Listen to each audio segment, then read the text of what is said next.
belum tajam sama sekali ya. Kira 10 kali bolak-balik.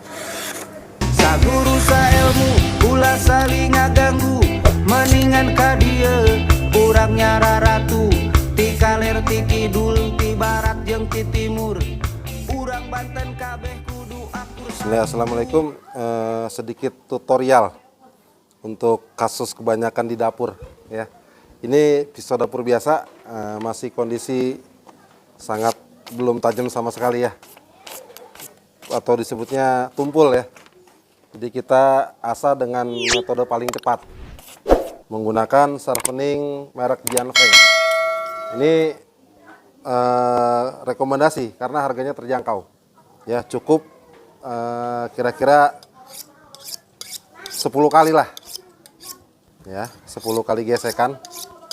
Ini bisa menajamkan langsung yang tadinya mintul jadi tajam. Pisaunya ditunjukin lagi mungkin Ya. lebih dekat dulu. Mana Ini pisau dapur biasa ya, dan ini asahan Jianfeng yang harganya terjangkau, di Shopee banyak. ya, coba dites lagi dulu untuk dalam kondisi belum tajam. Nah, ini kondisi sudah tajam kayaknya, Bi. Oh iya, belum tajam nih. Ini kondisi belum tajam. Ya. Kondisi masih mintul. Ya. Sekarang kita asah pakai menggunakan asahan Jianfeng.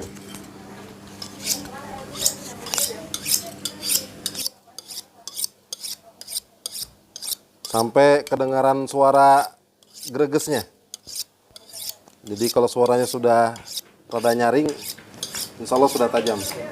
Mungkin sebelum lebih lanjut, banyak yang masih tidak mengerti bagaimana cara horning itu menggunakan asahannya, mungkin bisa dijelaskan sedikit. Honing yang pertama itu untuk sharpening ya. Kalau sharpening itu ada regular cut, ada fine cut. Nah ini yang regular. Regular itu maksudnya bisa untuk pisau-pisau rendah dan keras dan cepat menajamkan ya. Jadi dia main cepat ya. Cukup seperti ini ya. Ngambil dari atas. Ingat ini di sini ada pelindungnya, ada guardnya agar kita nggak meleset ke bawah. Ya, jadi ditariknya di arah ke sini ke bawah gitu loh. Bentuk ovalnya ini. Gitu. Dibaliknya juga sama gitu. Dari bentuk oval ke bawah. Kayak gitu. Itu doang. Kira-kira 10 kali bolak-balik, insya Allah sudah bisa tajam.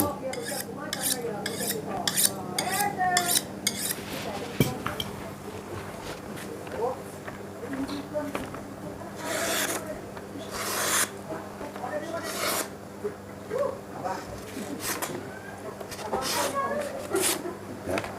Ini sudah lumayan tajam ini. Tadinya mintul ini, tumpul sangat tumpul sekali.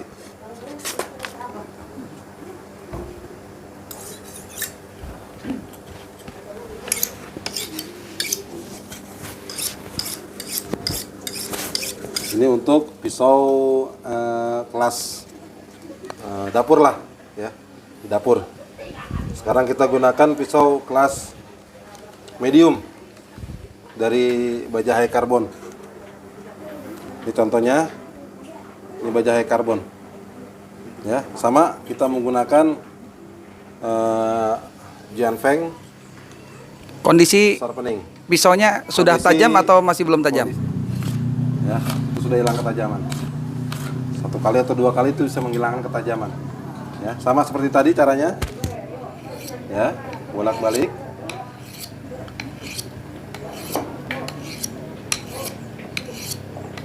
Sepuluh kali aja, bolak-balik 10 kali agar rata permukaannya. Bismillahirrahmanirrahim.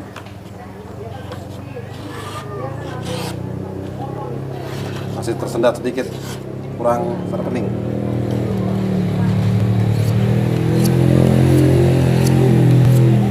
Ini kalau sharpeningnya merek-merek yang bagus lebih cepat lagi, seperti FDIC gitu ya, harga 1.500.000 ya. Itu nggak usah 10 kali sudah tajam, karena ini yang harga terjangkau jadinya rada lambat.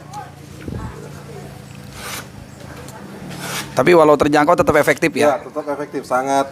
Ini sangat rekomendasi ya. Ya. Sangat rekomendasi buat pemula baru-baru gitu lah. Dan bentuknya ini sudah sangat bagus, oval. Ya, gitu aja. Perbedaan antara kita pakai sharpening atau horning dengan batu asah? Umumnya gini, kalau asah itu kita sebelum motong hewan, kita ngasah biasa manual. Cuma ketika nanti di lapangan, kondisi itu kita ada yang kesentuh sama tulang atau berbenturan dengan tulang. Gesekan daripada persembelian itu gesek sama tulang menyebabkan bilah ini menjadi tumpul. Nah kalau kita pakai asahan itu lama. Jadi untuk meluruskan bilah yang tumpul itu dengan cara sharpening. Ya, tapi ini sekali lagi bukan untuk menajamkan maksimal. Ya, jadi untuk meluruskan bilah yang tadiannya tajam terus kena tulang mentok, ya, jadi nggak tajam. Nah ini buat meluruskan kembali bagian ketajaman atau edge-nya. Nah, itu bisa lurus kembali. Tapi maksimal tajamnya kurang. Nggak seperti awal dengan batu asahan. Itu gitu. Ya, sedikit tips apabila setelah selesai menyembelih, perawatan seperti apa agar awet terus? Dari seringnya banyak di lapangan, kebanyakan tumpul tuh pertama itu gara-gara bilah setelah habis nyembelih dicuci pakai air. Ya. Jangan. Itu kalau bisa jangan dicuci pakai air, Abi. Ya, kalau bisa disediakan anduk kering atau lap kering. Jadi setelah motong, darah dibersihkan dengan anduk kering. Nanti dibersihkannya setelah selesai. Begitu. Jadi setelah selesai jangan dicuci pakai air. Pakai lap kering aja dilap. Lap kering dulu. Ya, Oke. dilap kering aja. Kalau seandainya ada noda-noda darah segala macam itu tetap pakai lap kering. Lap kering aja. Nah, itu nanti dibersihkannya setelah acara pemotongan selesai. Begitu. Jadi setelah acara baru dibersihkan di rumah. Begitu. Kalau hari itu juga nggak perlu. Untuk golok ada rekomendasi khusus misalkan untuk sembelih ini baiknya menggunakan bilah ataupun bahan seperti apa?